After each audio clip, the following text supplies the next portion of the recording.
Hi guys, my name is Fazan, but welcome to my YouTube channel Fazan You Cricket Official. So guys, before getting into the detail of pre-match analysis of Afghanistan versus New Zealand, I have one special request for you guys. Please subscribe my channel, share my channel, and hit the bell icon button because this is your channel और आपका subscribe करना बहुत ज़रूरी है because guys आपके लिए channel बनाते हैं, आपके लिए सारी वीडियो बनाते हैं, तो भाई बड़ा इंपॉर्टेंट है कि आपकी तरफ से एक मोटिवेशन मिले। So for the love of the game subscribe my channel. अब आ जाइए कल के मैच के ऊपर, जो प्री मैच एनालिसिस कल होने वाला है, क्योंकि अब तो सारे मैच ही एक्साइटेड होते जा रहे हैं बॉस। क्योंकि सही बोलूँ तो अब तो अजीब ही एक सिलसिला चल पड़ा है अपसेट्स का।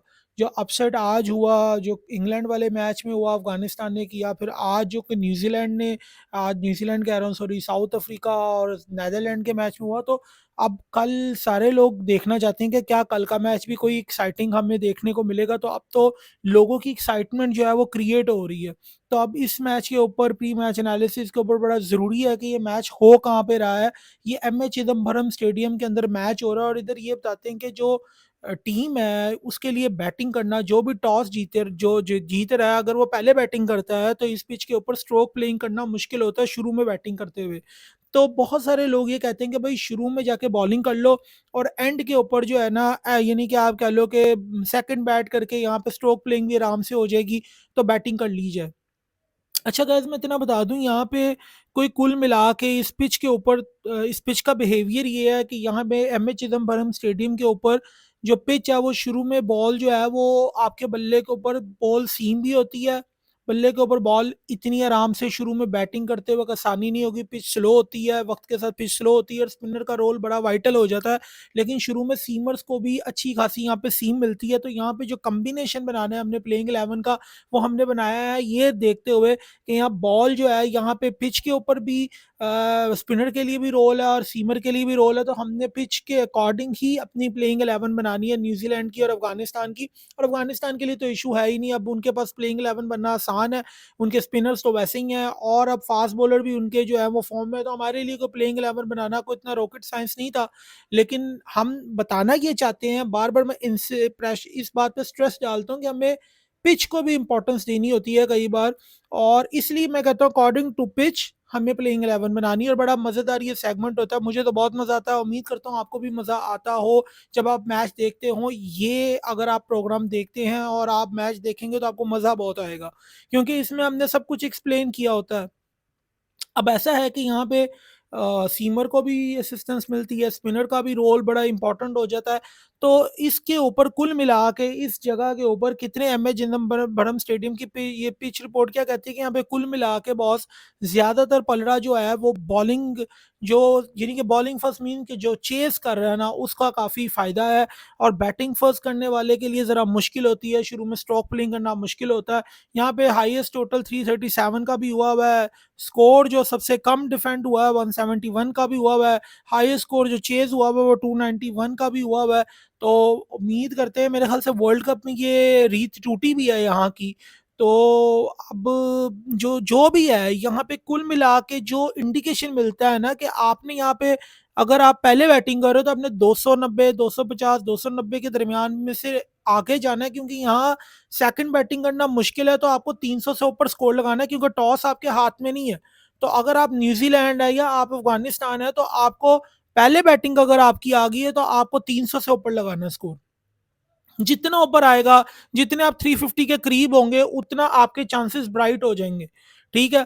लेकिन अगर आपकी फॉर एग्जांपल शुरू में बॉलिंग आ गई है, अब न्यूजीलैंड अफगानिस्तान है, आपको कह दिया अगले ने कि आप बॉलिंग करें या आप खुद बॉलिंग ऑप्ट कर रहे हैं, तो भाई अगर आपने पहले बॉलिंग करनी है तो पहले बॉलिंग करते हुए आपने ये मेक श्योर करना है कि आपने कम से कम इनको 300 के अंदर अंदर रोकना है, यानी 300 से पीछे पीछे रोकना है आपने।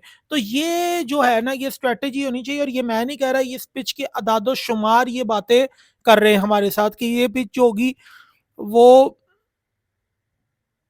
ये पिच सॉरी इस तरह की होगी। शुरू में बैटरी थोड़ी सी लो हो गई थी तो बीच में थोड़ा सा ब्रेक आ गया। तो ये पिच इस तरह की होगी, ये पिच, इसके बारे में ये इंडिकेशन मिलती है। अब आ जाइए कल की प्लेइंग 11 के ऊपर कि एम ए चिदम्बरम स्टेडियम की जो को देखते हुए हमने पिच रिपोर्ट को देखते हुए प्लेइंग 11 क्या बनाई, अफगानिस्तान की यार यही प्लेइंग 11 खेलेगी। Rahmanullah Gurbaz is going to open with Ibrahim Zadran, ये तो होना भाई। रहमत शाह जो है वो वन डाउन पोजीशन पे आएंगे। हजमतुल्लाह शाहिदी बड़ी अच्छी कप्तानी उन्होंने लास्ट टाइम की, तो मैं तो भाई ये तो खेल ही रहे हैं बॉस, कैप्टन को कहाँ से निकालोगे। अजमतुल्ला अमराजी एंड इकराम जो इनके विकेट कीपर थे, लास्ट मैच के अंदर इन्होंने 50 जड़ी थी और रहमानुल्लाह गुरबाज ने 80 रन लगाए थे, तो बड़ी जबरदस्त बारी इन्होंने खेली थी। मोहम्मद नबी भाई खेल रहे हैं, राशिद खान भी खेलेंगे, ऑब्वियस बात है क्योंकि ये लोग सारे स्पिनर जो हैं इनके प्राइम स्पिनर ये विकेट्स के अंदर हैं। तो मुजीबुर रहमान, नवीन उल हक तो भी फॉर्म में आ गया, जबकि उसने विराट से दोस्ती कर ली है, चलो वो फॉर्म में आ गया, अच्छी बात है। फजल हक फरूकी और ये सारे यानी कि कुल मिला के ये प्लेइंग 11 कल खेलेगी अफगानिस्तान की, और हम उम्मीद करते हैं कि कल कोई थ्रिलिंग मैच और कोई अपसेट हो जो देखने में मज़ा आए। अब कह रहे हैं कि केन विलियमसन की जो थंब की इंजरी है वो उसकी वजह से शायद ये कल का मैच ना खेलें, तो उसको सोचते हुए हमने, उसको जांचते पूछते हुए हमने विल यंग को कल ओपनिंग कराई है। अगर कल केन विलियमसन मैच खेल जाते हैं तो ये याद रखिएगा कि Rachin Ravindra is going to open with Devon Conway, तो कॉनवाय के साथ Rachin Ravindra is going to open. लेकिन अगर कल केन विलियमसन नहीं खेल रहे तो विल यंग का इंडक्शन हो रहा है यहाँ पे। विल यंग और Devon Conway is going to open and Rachin Ravindra one down position पे आ जाएंगे। अगर केन विलियमसन नहीं खेल रहे तो केन विलियमसन की जगह रचिन रविंद्रा खेलेंगे, डेरिल मिचेल खेलेंगे, टॉम लेथम, जरी बात है ग्लेन फिलिप यही बनती है, और ग्लेन फिलिप को तो आप एज अ फिनिशर के रोल में देखते हैं। अब Glenn Phillips as a spinner भी यहाँ पे रोल प्ले कर सकता है, Mark Chapman as a spinner भी रोल प्ले कर सकता है, तो ये दो पार्ट टाइम स्पिनर तो यहाँ पे हमने डाल दिए, साथ मिचेल सेटनर पूरा स्पिनर डाला। अब मैट हेनरी, लोकी फर्गसन और ट्रेंट बोल्ट, यही हमने अपनी प्लेइंग 11 को जो है ना प्रेफर किया। मैट हेनरी को आप कैसे ड्रॉप कर सकते हैं जिस तरह की क्रिकेट वो खेल रहा है, तो ये अच्छी एक जो है इनका बन रहा है, यानी कि एक अच्छा एक यहाँ पे कॉम्बिनेशन बन रहा है न्यूजीलैंड का। अब जरा अफगानिस्तान पे हैं, तो अफगानिस्तान पे बात करना तो खुद आपको शर्म आएगी बात करते हुए कि अफगानिस्तान के ऊपर आप क्या कॉम्बिनेशन बनाए, क्योंकि अफगानिस्तान के पास बना बनाया कॉम्बिनेशन है। मुजीबुर रहमान, राशिद खान, मोहम्मद नबी, जिस तरह इन्होंने विकटें ली हैं लास्ट टाइम, और फिर उसके बाद फजल हक फरूकी के साथ नवीन उल हक की जो जोड़ी है, अगर यही कमाल जो इंग्लैंड में इन्होंने किया यही कमाल ये कल न्यूजीलैंड के अगेंस्ट कर गए, तो मे भी हो सकता है, यू नेवर नो, हमें कोई एक और अपसेट देखने को मिल सकता है इस वर्ल्ड कप के अंदर। अच्छा, अब मैं last but not the least में ये सिर्फ ये जरूर बात कहूंगा कि मुझे पिचेस को ये कहना है कि पिचेस अच्छी बन रही हैं इस वर्ल्ड कप के अंदर। एटलीस्ट हमें छोटी जो टीमें जिनको छोटा कहा जाता है और कहा जाता है कि ये तो भाई ये कुछ करेंगे नहीं, लेकिन आज उन्होंने भाई इस टूर्नामेंट को जो है ना एक्साइटिंग बना के रखा हुआ है। मैं ये कहूंगा कि हैट्स ऑफ टू नेदरलैंड और हैट्स ऑफ टू अफगानिस्तान, जिस तरीके की क्रिकेट उन्होंने खेली है वो ये बता रहे हैं कि क्रिकेट के अंदर इन लोगों का फ्यूचर जो है ना वो बड़ा ब्राइट है। तो भाई ये नज़र आ रहा है। तो now I am signing off my show जी। आई होप कि मैंने ये प्री मैच शो में आपको ये अपनी जो प्लेइंग 11 है आपको बताई कि कल क्या प्लेइंग 11 खेल रही है।